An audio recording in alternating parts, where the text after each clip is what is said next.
Hey guys, it's Cody. So today we're going to talk about cooking tips.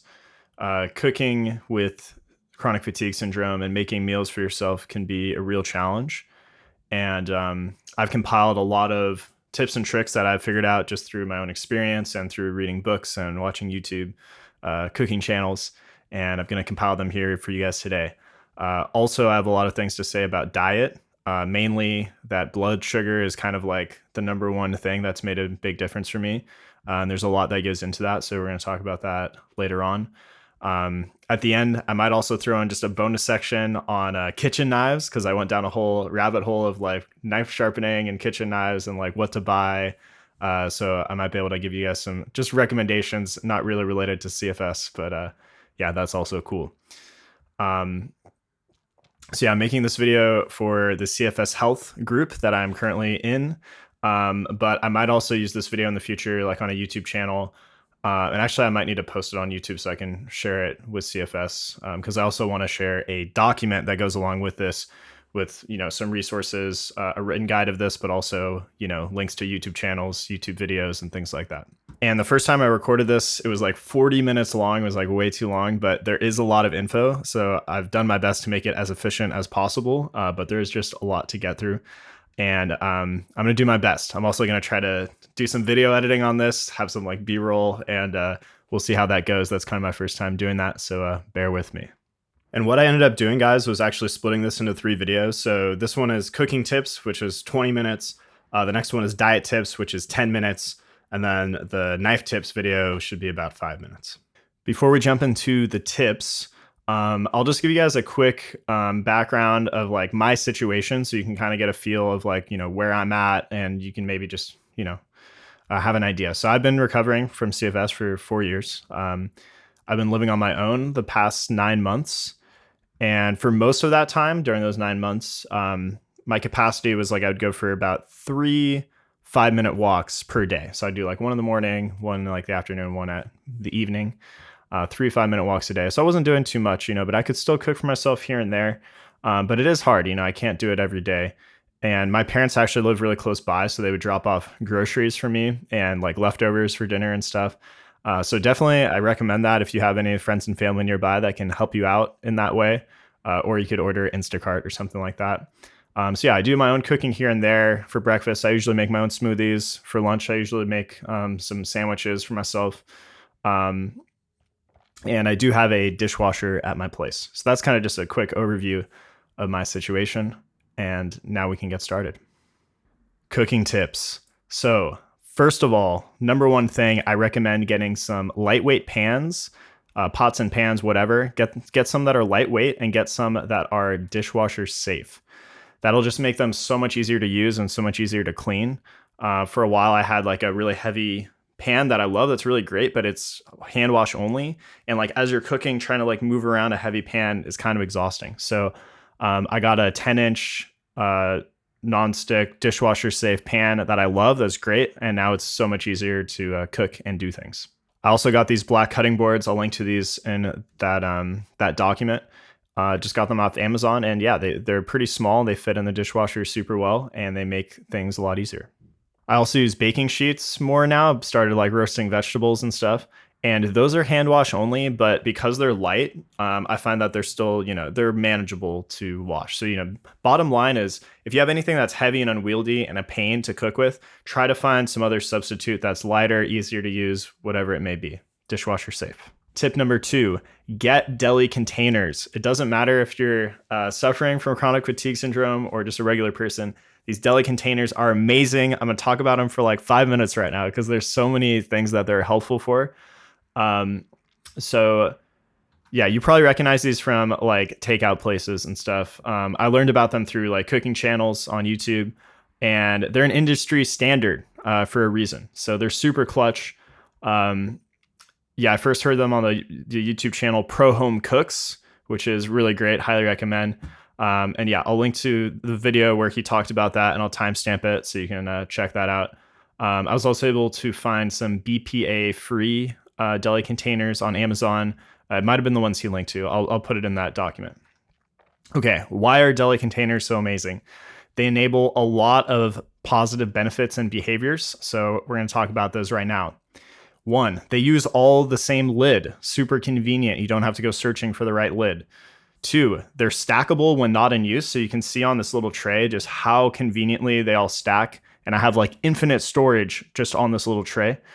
3, they're stackable when in use. They stack super well because of that same lid. They're awesome.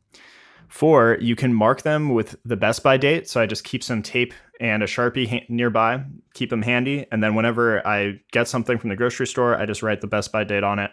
That way your fridge is super organized. You can see everything at a glance. Number 5, they make healthy snacks easily accessible. So the first thing I do when I buy like baby carrots, I love snacking on baby carrots. They're like super good. Also for dinner, you can boil them, really great. So when I get them from the grocery store, when I get home, I don't put the bag of carrots in the fridge. I rip open the bag and I dump them all in one of the big tubs, the deli container tubs. Then I put the best by date on it. And then I put the lid on and I drain out the water. And then I put that in the fridge. So now, first of all, you've gotten rid of the annoying bag that's always wet and kind of drips and you got to like deal with it every time you want to snack. Don't have to deal with that. You just grab the whole tub anytime you want to snack on some carrots and then you go where you want to eat. So I might go out to the patio, enjoy the sunshine a little bit, just munch on some carrots. And then when I'm done, just lid back on, back in the fridge. Super convenient. Also, when I get bell peppers from the grocery store, I might not cut them up right away if I had just gone to the grocery store myself because I might be tired. But when I have some time and I'm feeling good, within the first day or two of getting the bell peppers, I'll slice them up. So I'll cut them into thin strips. I don't have a video of this because I don't have any on hand. But I'll pre-make them into some nice snacks and put them in a big deli container, and then just put the date of when I did that. And then again, whenever I want to snack on them, you pull that out, you go munch on them, and they're ready to go always. And reason number 6 is that deli containers allow you to split up the cooking process. So I know for me, when I try to cook a meal, if I have to like cut everything and then cook everything and then eat and then clean everything, like that's a lot for me at once. But with the deli containers, one thing I started doing, for example, if I was making omelets or something, I would I would dice the onions and the bell peppers, maybe some tomatoes ahead of time. Tomatoes don't keep as long, but I would dice those 2 things and put them in little deli containers, stack them on each other, and put that in the fridge. So, I do that at my convenience when I have the energy, and then I rest after. And then when it's time to make lunch later or whatever, then that stuff's ready to go. I just dump it in the pan, and, I've broken up the cooking process so I don't have to do so much all at one time. Tip number 3 is meal prepping. But with chronic fatigue syndrome, it's hard to meal prep like a week's worth of food all at once or something like that. Which is why I recommend kind of rotating what you cook. I'll explain that in the next tip. But I think there are some meal prepping videos on YouTube that are really helpful in general for just being a little more efficient in the kitchen. So this tip is really about efficiency. And I'll link to a video by Brian Lagerstrom. I hope that's how you say his name. He has an amazing YouTube channel. He has a really exceptional video on meal prepping. Tip number 4 is rotate cooking 1 item per night. So this is kind of my modification on meal prepping. So sometimes you can get in a really nice rhythm of rotating, like cooking 1 part of your dish per night. So, for me, for dinner, it's always going to be like 3 parts. So it's going to be like meat, it's going to be veggies, it's going to be like rice or potatoes or like a grain starch thing. So, sometimes you need to do all 3 of those in one night to make your food, okay? But other times you can get into a nice rhythm where you might have some leftover like vegetables and like potatoes, and then that night you just need to cook, some chicken, and then you cook leftovers for the chicken. And then the next night it's like, oh, actually now I'm out of veggies. I need to cook some more veggies, and then you have leftovers of the other 2. So you can kind of get in this rotation, which I've done a little bit recently, and that was really nice. Tip number 5 is canned food. So lately I've started eating more canned corn, for example, as just a really easy vegetable side for dinners. It might not be the healthiest because there's preservatives, there's a little bit of sugar maybe, but sometimes we just don't have the energy to cook, and, you're still eating vegetables, and that's been a really nice upgrade for me. You got to make some compromises with chronic fatigue syndrome. And yeah, with the canned corn, it's like you just put it on your plate, microwave it for 30 seconds or whatever, and away you go. I also really like canned peas. I like them just as a snack. They're super good to me. I don't know. I don't know if I'm weird like that, but I'll just dump those in kind of the medium-sized deli container, eat what I want, and then put that away in the fridge, and then snack on that the next couple days until it's gone. And I love the Campbell's sausage gumbo soup. It's like chicken and sausage gumbo. Amazing. This stuff is so good, guys. I eat this like all the time. I keep like 4 cans of this in my cabinet like all times now. So good. The chicken noodle soup by Campbell's, the little smaller can, it's okay. It's, it's whatever. But like this gumbo one is really good. Highly recommend. Tip number 6, I use a rice cooker. The internal basket is dishwasher safe. And sometimes, I might not be able to clean that right away because of I made a big meal or something and there's other things and my dishwasher is full. And you can just wait a day on that stuff. The rice just kind of dries and it's no big deal. And each batch of rice I make is usually like 4 servings. So it's like I fill up a whole tub, a whole deli container tub, and that'll last me like 4 days. So really solid, really easy. I have a couple tips on reheating rice for you guys too. So there's kind of 2 tricks. Basically, the rice gets kind of dehydrated when you just leave it in the fridge.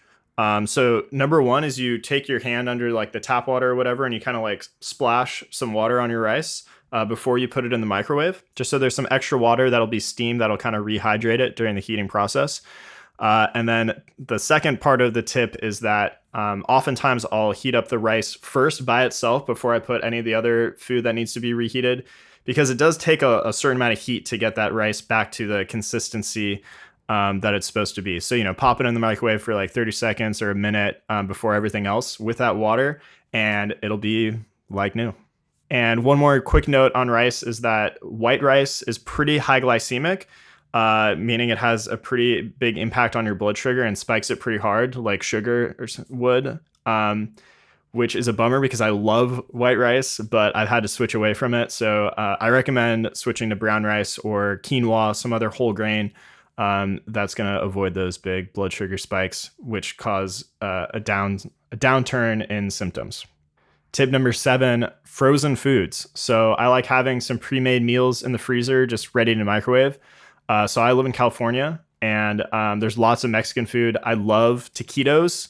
They're just those little like meat packed in a little like tortilla. They're super good, and do some rice, do some beans maybe on the side, some canned beans, and then boom, that's a full meal.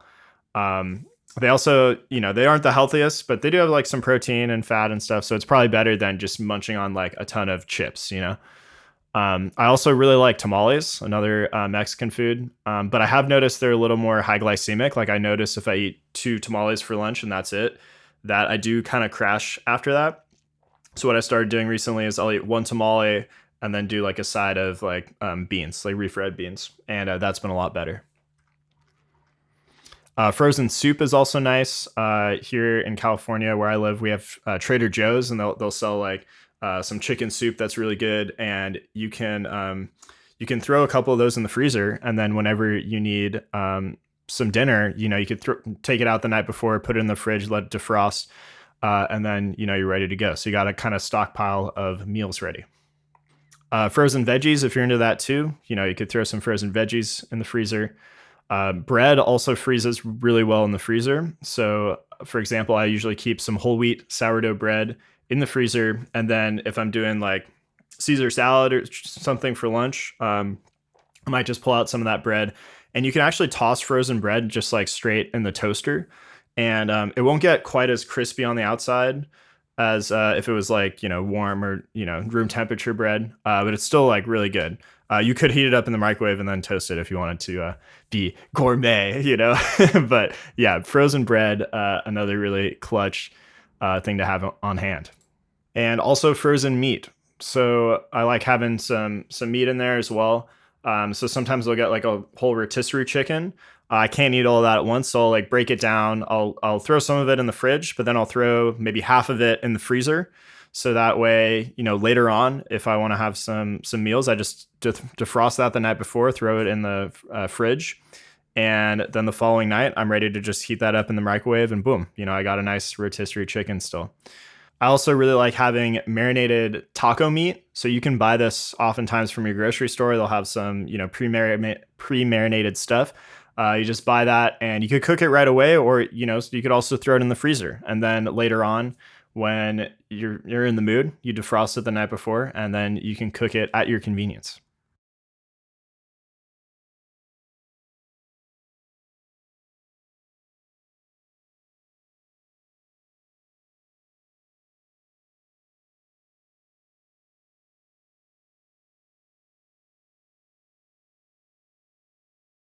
Tip number 8, I kind of mentioned this in the intro to the video.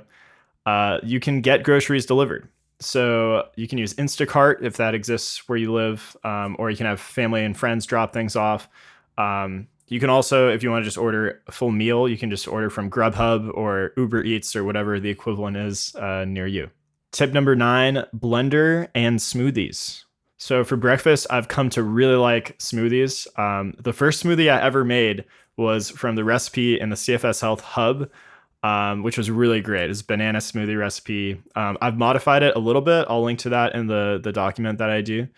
Um, but yeah, highly recommend smoothies. I have had a little bit of like bloating recently, so I think it was actually maybe from the oats, the raw oats that I was putting in my smoothie. And also, I was eating my smoothie like too fast and probably making maybe too big of a smoothie in the morning. So, I'm playing with that a little bit. So maybe keep an eye on that. I don't know if I'm weird like that or if that's a common thing. But overall, making smoothies is awesome.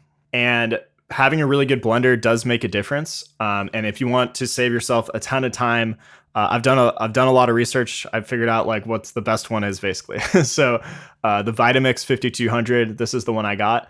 Now it's expensive, guys. Okay, it's expensive, but it's kind of a lifetime purchase. So it's about $450 US. So it's not cheap. But the reason they're so good is because of how powerful the motor is. And this is also the top model recommended by the YouTube channel America's Test Kitchen, which is really amazing. They do tons of really in-depth research on kitchen gadgets and products and stuff. And yeah, Vitamix blenders will just obliterate everything. So, you throw in chia seeds or raspberries, and the raspberry seeds don't always get blended up. Like you put it in a Vitamix and like put it on high, like it's gonna cremate that. They can also power through frozen bananas, which is a big deal because not all my old blender wasn't able to do that. And we'll talk about that in the next tip, which is that having a really powerful blender is really clutch for, I'm calling it banana workflow, because let's say you don't. Let's say you have a regular blender. It can be tricky to make sure you always have like a ripe banana like every day, like on hand, because you buy a bunch of bananas. They might be ripe today and tomorrow, and then they're too ripe, or they're green today and tomorrow, and then they're ripe later. So you're always playing this balance where like you'll buy some green ones and other ones, and you're trying to always like have a nice cycle, and it's kind of a pain and can be annoying. But if you have a blender that can deal with frozen bananas and can just blend them straight up, then you just buy, like now what I do is I buy 2 big bunches of bananas. When they're at peak ripeness, I peel them, and then I break them into 4 pieces, put them in a Ziploc, freeze them, and then boom, they're ready to go at all times, peak ripeness. Really big upgrade. Tip number 10, I run the dishwasher every night, just for kind of simplicity. I find that gives me kind of a nice rhythm. I don't have to worry about it. I just know everything in the morning is going to be clean. Tip number 11. Some of you might laugh at me for this one, and that's okay, but I have all my silverware in one drawer. It's not organized. It's okay, guys. Just dump it in there. I feel like in the past, every time I would like unload a dishwasher, it was always such a pain, like organizing that stuff. It's not necessary, all right? So you can just dump it all in your one drawer, and it's fine. Like it takes me like half a second to find what I need every time. It's a big upgrade. You can hate me if you want, but it's been great. And just broadly speaking, the point of this tip is really just throw out the rules. Just don't do unnecessary work. Decide like what actually makes a difference for you in organization and cleanliness and whatever, and throughout your day, and streamline it. Figure out what makes a difference and stick to that, and then throw away all the unnecessary stuff. Tip number 12, be calm while you cook. So try to cook in a calm state. Sometimes I would throw like some meat in the pan And then I would try to like chop some veggies or do something while the meat is cooking, and I'm kind of like going back and forth, and I'm trying to keep an eye on the meat, and then I end up not having enough time to chop, and like it's a little too frantic. So instead, just prep all of your ingredients ahead of time. Chop everything up, have it all ready, and then cook. Then throw the stuff in the pan. This is also good cooking practice in general. This has a French name. It's called mise en place, I think is how you say it, which means like everything in its place. So when you watch like a cooking show or whatever, they have everything already portioned out, and they're just like dumping stuff in. That's kind of the way to go. And in general, something that's made a really big difference in my recovery lately is just trying to be like just really relaxed, focus on relaxation, and doing things in a calm state and an enjoyable state, like enjoying the cooking process. This is also mentioned in the book Decode Your Fatigue by Alex Howard. Highly recommend.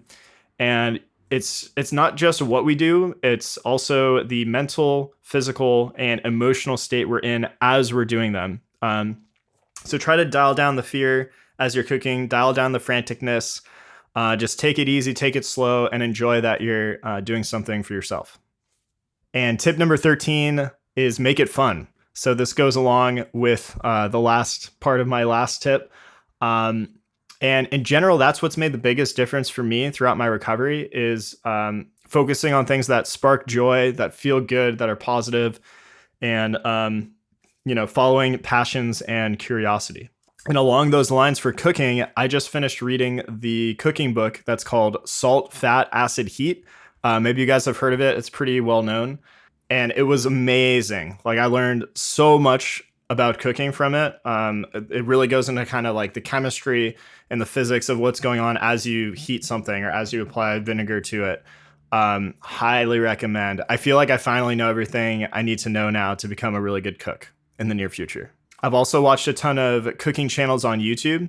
I'll link to a few of those in my document. Probably my top 3 favorites are Brian Lagerstrom, Pro Home Cooks, and Joshua Weissman. Those guys all have amazing videos. For kitchen gear, also America's Test Kitchen is awesome. So that's it for cooking tips. Now we're going to talk about diet. If you enjoyed today's video, feel free to subscribe to the channel.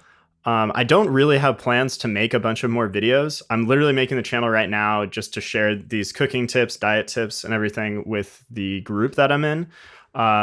But who knows? Maybe I'll make some in the future. And if you have any topics or any questions for me that you want me to talk about, just comment down below. And maybe I'll do some more videos. And with that, I'll see you in the next one, which is 5 tips on diet for recovering from chronic fatigue syndrome.